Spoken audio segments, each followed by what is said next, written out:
Hey guys, welcome back. It's Josh with the Financial Advisor Car Guy. So after nearly 2 months of the Challenger over my shoulder here being for sale, it looks like I may have found a buyer. He made me a pretty solid offer. I'm gonna kind of disclose a little bit more about that deal after I go and check this thing out. But the idea is he's got most of the money in cash and then he wants to make me a trade for the balance. Quick story, so when I posted the car for sale, January 31st, I listed it for $15,000 or best offer. Now, remember, I'm into this car $9,921, okay? So that is every penny I've dumped into this car, $9,921. So I listed it for 15 grand, thinking somebody's gonna think they're getting a good deal if they offered me 13 or 14. And maybe it was the time of the year, but I really wasn't getting much activity on it. I was getting a lot of tire kickers, but only a couple people came and test drove the car. One of their financing fell through, and then another one, their parents wouldn't let them buy it. So it was a teenage kid, and his mom thought he was just gonna race and get in wrecks and all sorts of fun stuff. So she didn't want him to have it. Fast forward, here we are 2 months later, beginning of April. I've relisted it a couple of times, but the second time I posted it, I lowered the price. Actually, let me take a step back. I raised the price. I did the front shocks and the front brakes, and to recoup some of that money and in the perception of keeping the car a little bit more up to date, I lifted the price to $15,750 or best offer, figuring, same thing. The $9,900 that I'm into this car includes the brakes and it includes the front shocks. I did the labor myself, so there was no cost there.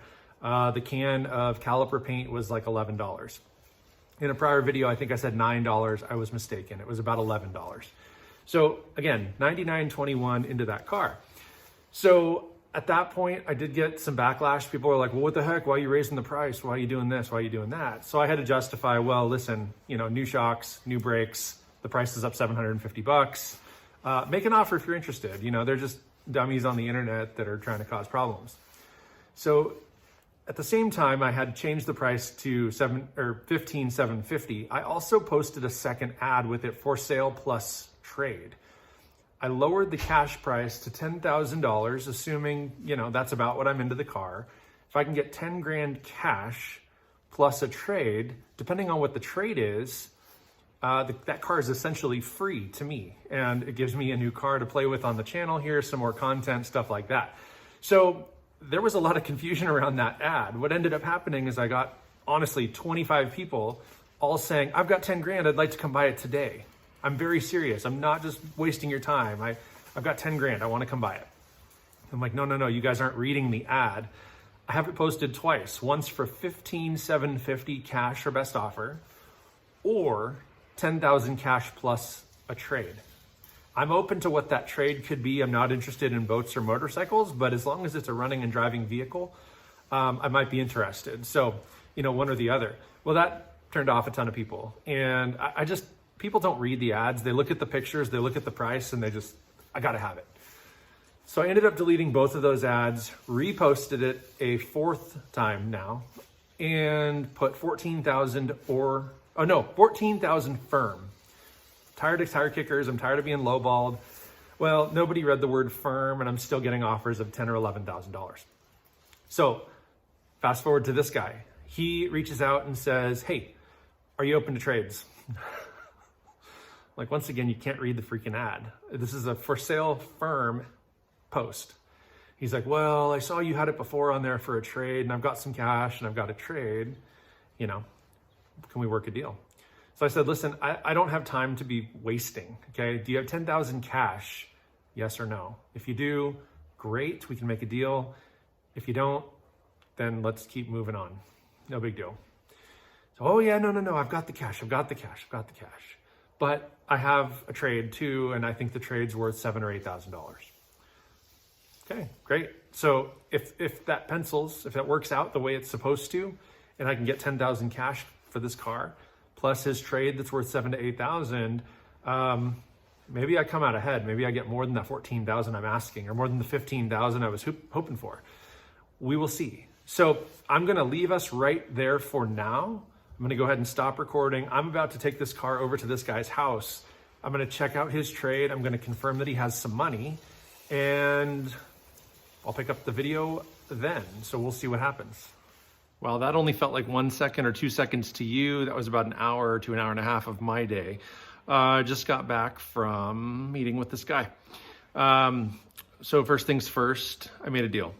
The Challenger's gone and I've got, cash money in my pocket as well as a vehicle sitting here in my driveway. So I'll kind of talk about the deal first and then we'll unveil the new car. And so I have a couple of notes down below. So if I look down, that's what I'm doing. But basically I sold the vehicle, or the Challenger, $9,500 cash plus a trade. So like I said, $9,921 is what I was into the car. I'm out of the car with $9,500 cash and a vehicle. So the $421 that I'm short is essentially my basis into this new car. Now it does blue book for between 8,000 and 9,000 depending on options and condition and things like that. So I need to get it in better condition so I can get closer to 9 grand. But when it's all said and done, I think I'll do just fine. So as far as the Challenger goes, I owned it from May 15th, 2021 to today, April 9th, 2022. I realize you're seeing this, in a week or two, but ideally I'm gonna round up and say I owned it 11 months. Now what I put on the car was 6,157 miles. So not a ton of miles. It was kind of a daily driver. My commute's all of about 3 miles each way. So 6,000 miles in almost a year, that's a fair amount considering it's one of however many cars. We've got 5 cars. So, I drove it a lot, but not a lot at the same time. So, I don't know. Looking at the $421, I could very easily say that $421 was spent on not taxes, but licensing, DMV fees, an oil change, some just routine maintenance just to kind of get the car up to snuff. Even like cleaning supplies and whatnot. But we're gonna still use that number as the basis into the new rig. So again, I put on 6,157 miles in 11 months. I sold the car today with 78,409 miles. So if we back out the 6,157, I bought the car with about 72.2-ish. So yeah, the car still has a lot of life left. It really was in very good condition. I'm not worried about it. One thing that I did not include with the sale of the car, which I didn't realize until I got back, to be totally honest with you, is I have new rotors for the front of that Challenger. If you remember from an episode ago, I talked about replacing the front shocks and the brakes, but I couldn't get the caliper bolts off. So I couldn't remove the calipers to remove the rotors or the discs. So I still have those. They're probably worth 60 or 70 bucks, just the pair of those. And so I'll just try to sell them. That'll be part of that $421 that I need to recoup.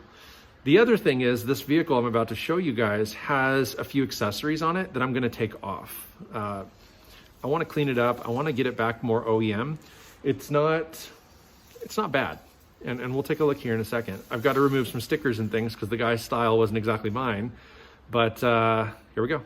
What you have in front of you is a 2006 Hummer H3. So I'm gonna go ahead and walk around. We'll do the quick run around and, I've got some opinions. I've got some thoughts. I've got some ideas. There's things about it that I don't love. And I'm just gonna start right here at the front end. That bull bar needs to go. It looks terrible. Even chrome and clean, it wouldn't look great on this vehicle. I feel like that needs to come off. I'm gonna remove those light bars and those pods. I need to remove the bad boy tinting on those headlights. And as I pan up, get ready for it, double-decker light bars. Those are going away. So I'm gonna take all the light bars off. I'm gonna take the bull bar off. I'm gonna un-bad boy this thing. And then what I think I'll do is, this should be a chrome grille. It's chipping terribly. So what I might do is take like a plastic brush to it and see if I can chip off tons of that stuff, maybe sand it down. And I might just bedline it. From back here, I kind of like how the black grille looks on there, but the paint job is awful. And so I will redo that. I need to clean the headlights. Obviously, once again, this was just spray painted on there. So I can try to get rid of that.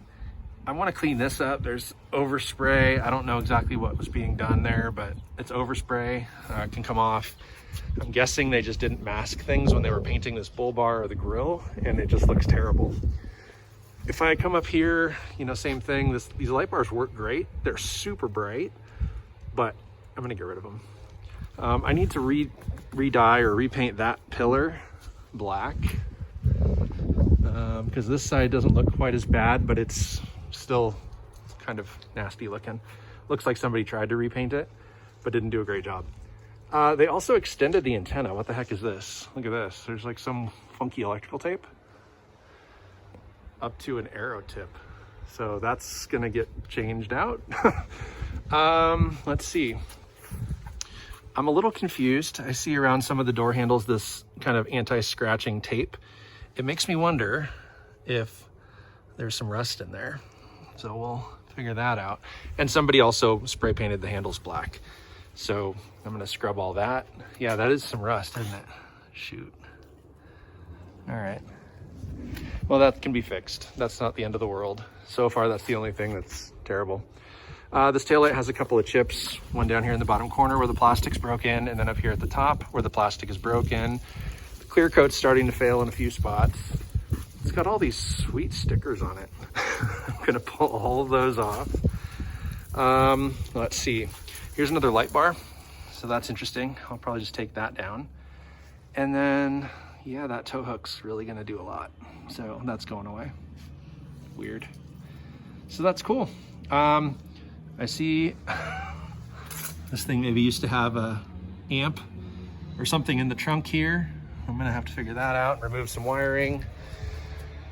Somebody spray painted this stock spare tire, so that's gonna have to get remedied. Let's see what else. Oh, the other thing I noticed immediately is on the 5 wheels and tires on this car, 4 of them are mismatched. Meaning there's one pair, the fronts. They're Yokohama Geolanders, and they look relatively new. The fronts are a pair, matching pair, but the back tire is different. So what's this one, a Scrambler Ultra? Cool. The spare is a something. And then this one's a Goodyear Wrangler ST. So it's not an all-terrain or anything like that. So interesting, tires are mismatched. So I'll try to remedy that. I might maybe find a set of 4 or 5 new tires. There's some weird garbage around the outside of this fuel filler. So again, I don't know if the paint's failed or if that's just, looks like it's terribly scratched and, you know, whatever else. So we'll see if we can revitalize a little bit of that. More tape around the handles. So it tells me more rust. Great. And here we are back at the front of the vehicle. So all in all, I mean, it runs and drives fine. It's pretty solid. The body is relatively straight. There's no major dings or dents. The only real dent I see is right here in the hood. You can kind of see that. That's about the only dent I see in the whole thing. So otherwise, it's in really good shape. Some more stickers that need to come off. Yeah, I don't know what this person was trying to do or think, but you know, all in all, again, pretty solid rig. And it's a new project. So it's gonna give me some content to work with for a little while, which is great. My hopes are that I can take all the lights off, take that bull bar off. I don't know what else. I guess that's about it. Oh, he gave me, let me see.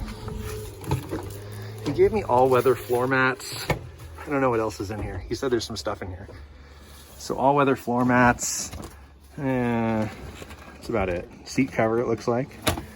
Oh, that's one of the issues here. This panel's busted, so I'm gonna have to fix that, or at least get one maybe off eBay or something. The only other real issue, well, it's 2 things. First and foremost, driver's seat. So that kind of sucks. I would say that that's probably the biggest issue I have with this thing. Interior wise, yeah, it's dirty. It needs a good cleaning, but it's fine. It's workable, it's doable.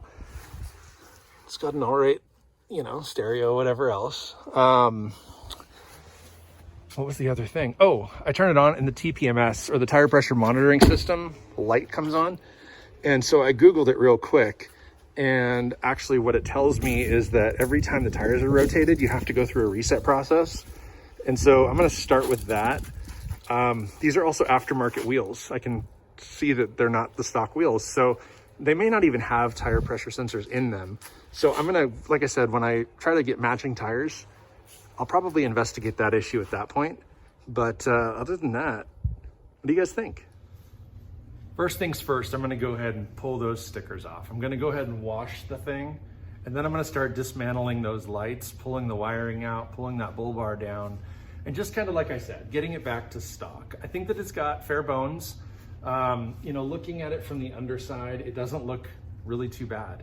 I know it was a Texas car because it had temporary Texas tags on it. And so that's that. I know that's where it spent a lot of its life, which actually is probably why there's Second Amendment stickers on there. But anyway, the stickers are coming off. I'm gonna really just kind of dive in and start by just cleaning it, getting it, again, stickers free, pull the bull bar off. I'm gonna scrub those headlights and try to get the tinting off those eyebrows, and then kind of play it by ear. You know, I can go get a different antenna, that's easy. I don't want to spend very much money on this thing. My goal is to just flip it. And so, you know, I noticed that the back of the spare tire is completely flat. I don't know if it holds air or not, but again, it's mismatched. It's just on there for aesthetics at this point. So if I can get a set of matching tires, give it an oil change, clean it up, maybe replace that panel that's on the inside of the back door that's broken, find a fair looking seat cover to fix that driver's seat, or fix the driver's seat would be ideal. But at a minimum, maybe just cover it and make the interior look and smell a little nicer and cleaner. I think it's a fine rig. Again, Blue Book in good condition, 7 to 8 or 8 to 9,000. I figure I can probably get about 8. I'd love to get closer to 9, but right now it would be the cheapest H3 in the state. I did some Googling, and they're anywhere from like $9,500 to 17 or 18,000. Obviously the 17 or 18,000 have very low miles. That's the one thing I didn't share with you guys. This thing has a lot of miles, 203,000 miles. So depending on, I mean, again, it runs good. Giving it an oil change hopefully is a good thing. I may have to give it a transmission flush, brake flush, you know, do kind of some of that higher mileage long-term maintenance. But even if I get all that into it, I still think I can get it out, because especially if I have receipts showing all that stuff was already done, the next person's not gonna have to deal with it. I don't know, I mean, that is quite a lot of miles, but if I got really aggressive and listed this thing at 7,000 or 6,900 bucks, I really don't think I'd have too much trouble selling it. Not here in Central Oregon. 4-wheel drives are desirable, 4 doors are desirable. It's got good ground clearance, it's good in the weather, you know, all the stuff. And so if we can just clean it up, make it look a little better, and then plan to flip it, that's my goal with this thing. Like I said, I don't want to spend much money on it. I don't really want to keep it very long. The idea of getting rid of the Challenger was to take that money and invest it in the market. So I have $9,500 more today than I did this morning to do that with, which is great. If I can keep this car like under $1,000, including some servicing and replacing some stuff, that would be ideal. I'm gonna start shopping for some maybe lightly used tires. You can save a ton of money buying lightly used, and then go from there. So, like I said, a few little things from eBay and then some elbow grease. We're gonna be in good shape. So, all in all, I think I've got a project. So, thanks for watching. As always, like, subscribe, comment down below. Don't forget about the merch shop. And always remember, may every investment you make be a good one. Till next time.